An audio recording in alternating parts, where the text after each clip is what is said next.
रात्रि में गुरुदेव भगवान सोने गए तो लगे चरण चापन दो भाई। दोनों भैया राम जी लक्ष्मण जी मिलकर गुरु जी के पांव की सेवा करने लगे। गुरु जी बोले राम जी जाइए सोइए। राम जी गए नहीं, दबा रहे हैं। 5 मिनट बाद फिर गुरु जी बोले राम जी जाइए सो जाइए। जी गुरु जी, राम जी दबा रहे हैं। देखिए, सेवा करने वाले जीव के व्यवहार को देखकर उसके भाव का पता चलता है।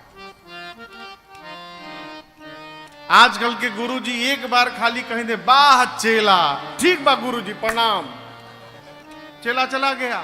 गुरु जी बोलना चाहते हैं बाह चेला, और जोर से दबाओ, पूरा सुना ही नहीं, चेला चला गया। चेला दबाता है मनुष्य, कब गुरु जी सो जाएं, कब कही दे बस हो गया बंद करो।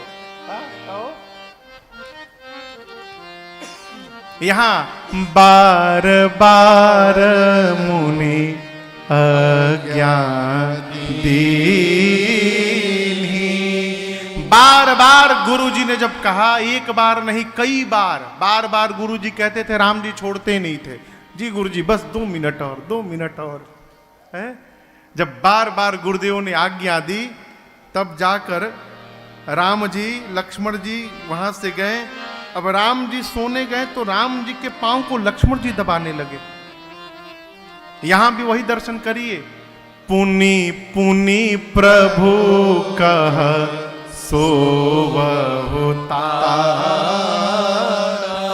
लक्ष्मण जी को भी राम जी बार बार कहते हैं भैया सो जाइए सो जाइए, लक्ष्मण जी दबा रहे हैं।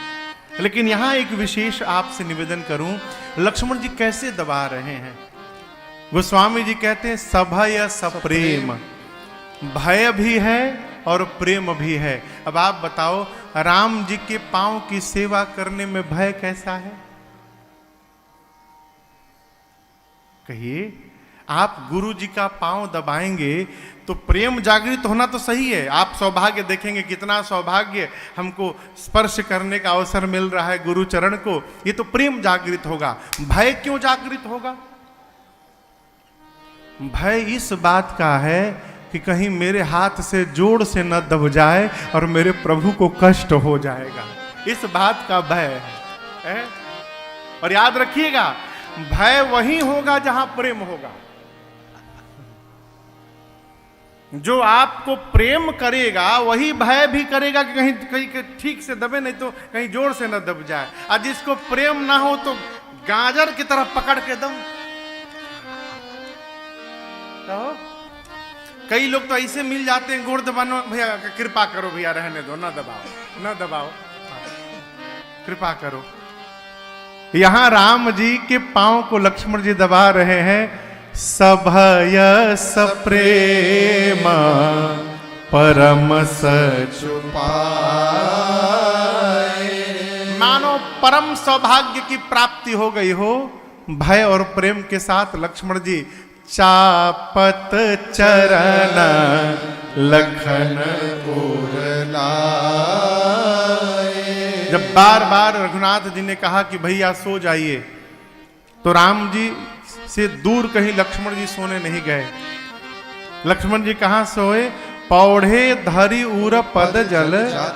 एक भाव है कि भगवान के, कल्पना करिए पांव है, लक्ष्मण जी दबा रहे हैं, भगवान के पांव को यहां सीने पे रख के, और लक्ष्मण जी वहीं पांव के पास लेट गए, और लेटे लेटे धीरे धीरे दबा रहे हैं।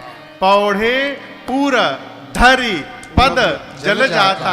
भगवान के चरण को सीने पे रख के अपने, और वहीं पांव के पास लेट के लक्ष्मण जी धीरे धीरे दबाते दबाते सो गए। सबसे पहले कौन सोया था? जोर से कहिए। गुरु जी के बाद, राम जी के बाद लक्ष्मण जी। सबसे पहले गुरु जी सोए और सबसे बाद में लक्ष्मण जी सोए हैं। सवेरे सबसे पहले किसको जगना चाहिए? गुरु जी को। हाँ, गुरु जी को जगना ही चाहिए सबसे सवेरे पहले। गुरु जी जगे, चाय ओए बनाए, बना के चेला के पास ले जाएं, चेला उठो चाय पियो जगो, कौन बोला गुरु जी को जगना चाहिए? पहले पहले हमको चेहरा दिखावे हो।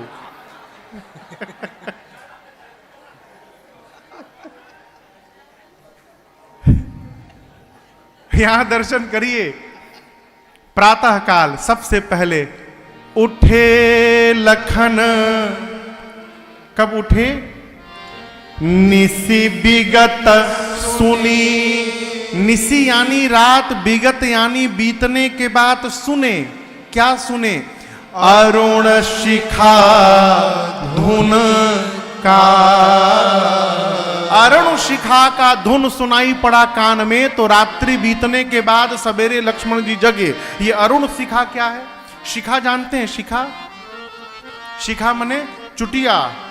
अरुण यानी लाल, जिसके सिर पर लाल रंग की चुटिया है, यानी मुर्गा। मुर्गे की बाग को सुने लक्ष्मण जी रात्रि बीतने के बाद जगे।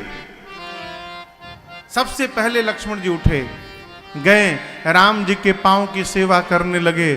तो गुरु जी से पहले जगतपति जागे राम सुजान।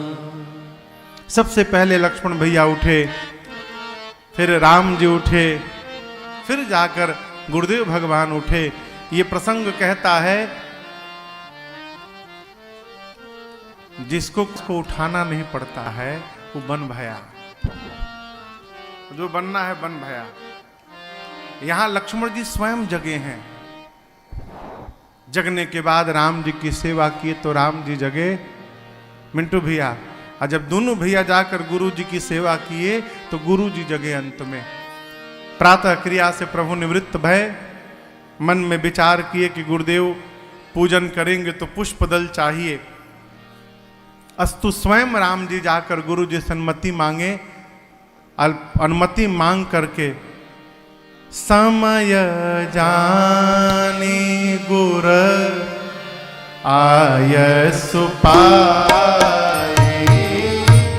समय जानी गुर आय सुपाई। लेन प्रसून चले दो भाई। लेन प्रसून चले दो भाई। भूप बाग पर देखे उदाई। भूप बाग पर देखे उजाई। जहाँ बसंत ऋतु रही लुभाई। जहाँ बसंत ऋतु रही लुभाई। लागे बिटप मनोहर नाना। लागे बिटप मनोहर नाना। बरन बरन बर बेली बिताना। बरन बरन बर बेली बिताना। चातक को किल कीर चकोरा। चातक को किल कीर चकोरा। सकल मोरा पूजत विहग नटत कल मोरा। पूजत विहग नटत कल मोरा। समय जानकर कि गुरुदेव भगवान पूजन करेंगे, राम जी स्वयं पहुंचे। ये देखिए श्रेष्ठ सेवक का ये लक्षण है। सेवक कौन? जिसको व्यवहार के लिए बोलना न पड़े, बोलने के पहले कर जाए।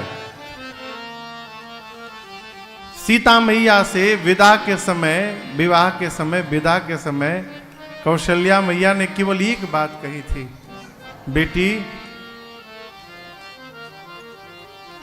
पति रुख लखियायसो, रहे हो हम, जी रहे हो, उसके रुख को समझने का प्रयास करिए। रुख समझ रहे हैं भैया? रुख मने हाँ ना ना ना ना ना, रुख यानी आंख का इशारा। आंखें सब बोलती हैं। कई लोग जिनका मन हमारे मन से ऐक्यता स्थापित कर लेता है, उनको मुख से बोलने की आवश्यकता नहीं होती, वो आंखें देख के समझ जाते हैं कि हम क्या चाह रहे हैं।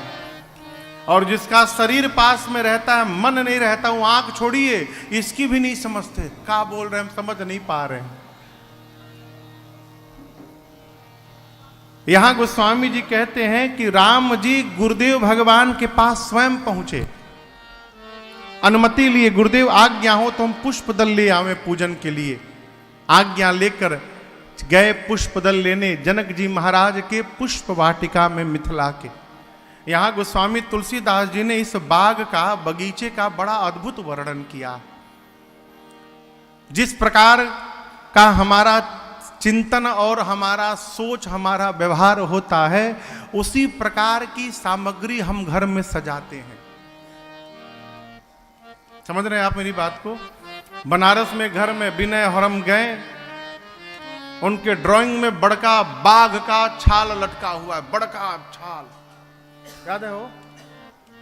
और इतना ही नहीं, वो नीचे छाल के नीचे बाघ का असली मुंह लगा है, मुख, उसके भीतर रुई हुई फर कर और उसको एकदम बड़ा करके अचानक आप देख लें तो मानो अटैक आ जाए। एक बार हम लोग छत्तीसगढ़ में एक जगह कथा गा रहे थे, तो किसी राजमहल में गए घूमने, न जाने कहां, भगवान जाने।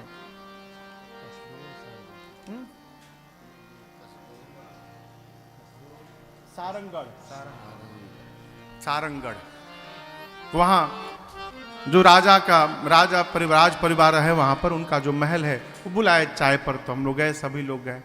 अब वो जो वहां पर डॉक्टर साहब थे, लगे दिखाने हमको पूरा महल अपना। जहां महल में जाओ, कहीं सिंह, कहीं हिरण का मुख लटका है, कहीं सियार का मुख लटका है, कहीं बारहसिंगा का मुख लटका है, सजा डेकोरेशन का सामान है। का ही बाग वाग, आप बताओ। भगत के घर में तुलसी जी होना चाहिए, भगत जी के घर में सुंदर सुंदर पुष्प की बगिया होनी चाहिए, जिनसे भगत के घर में मधुर फल के वृक्ष होने चाहिए, जो भगवान के भोग के काम आवे। यहां जनक जी का बाग आप दर्शन करिए, लागे बिटप मनोहर ना, जितने वृक्ष और लताएं झाड़ उस बाग में लगे हैं, सारे के सारे दिव्य हैं और मनोहर हैं। बरन बरन बर बेली बिता, इतना सुंदर बाग है हो। आकाश से, देवलोक से देवराज इंद्र जब नीचे जनक जी के बाग का दर्शन करते हैं, ऊपर बैठे बैठे, तो उनको शर्म आती है, अपने ऊपर लज्जा आती है। क्यों? देवलोक में भी उतना सुंदर बाग नहीं है जो जनक जी महाराज की मिथिला में बाग है, इतना दिव्य स्वरूप उसका। चातक, कोयल, तोता, चकोर, मोर सब आकर इस बाग में चहचहा रहे हैं, नाच रहे हैं। बाग के ठीक बीचों बीच एक सुंदर सरोवर है। सरोवर पर नहाने के लिए घाट बने हैं, उनकी सीढ़ियों में मणि सजाए गए हैं, मणि। सरोवर के बगल में मां पार्वती जी का भव्य मंदिर बना हुआ है। राम जी आए, बाग तड़ाग बिलो की बर, प्रभु हरसे बंधु समेत, परम रम्य आराम यह जो राम ही सुख है। सुंदर, देखिए, सुंदर देखने के बाद ना मन अपने आप हर्षित हो जाता है। इसलिए सुंदर दृश्य देखने का स्वभाव बनाइए। निर्मल दृश्य देखने का स्वभाव बनाइए।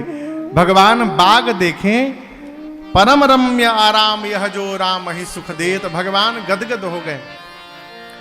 चारों तरफ मालियों को भगवान ढूंढे, मालियों से अनुमति प्राप्त करके और भीतर जाकर लक्ष्मण जी के साथ प्रभु पुष्प दल लेने लगे।